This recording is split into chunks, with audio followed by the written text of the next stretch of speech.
मानव जीवन की आम धारणा।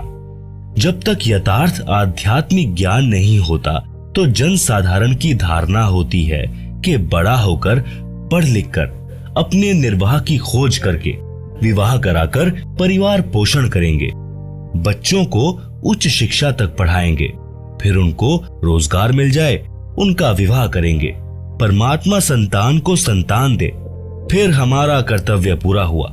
कई बार गांव या गवांड यानी पड़ोसी गांव के वृद्ध इकट्ठे होते तो आपस में कुशल मंगल जानते। तो एक ने कहा कि परमात्मा की कृपा से 2 लड़के तथा 2 लड़की हैं। कठिन परिश्रम करके पाला पोसा तथा पढ़ाया, विवाह कर दिया, सब के सब बेटा बेटियों वाले हैं। मेरा कार्य पूर्ण हुआ, 75 वर्ष का हो गया हूँ, अब बेशक मौत हो जाए, मेरा जीवन सफल हुआ, वंश बेल चल पड़ी, संसार में नाम रहेगा। इसका विवेचन।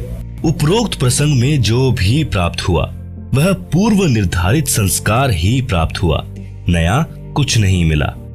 एक व्यक्ति का विवाह हुआ, संतान रूप में बेटी हुई। मानव समाज की धारणा रही है कि पुत्र नहीं है तो उसका वंश नहीं चलता, परंतु आध्यात्मिक ज्ञान की दृष्टि से पुत्र पुत्री में कोई अंतर नहीं माना जाता। आशा लगी कि दूसरा पुत्र तो बेटा होगा, मगर दूसरी भी लड़की हुई।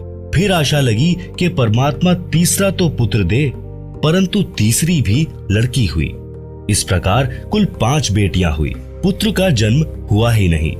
इस उदाहरण से स्पष्ट होता है कि न तो मानव का चाहा हुआ और न ही किया हुआ।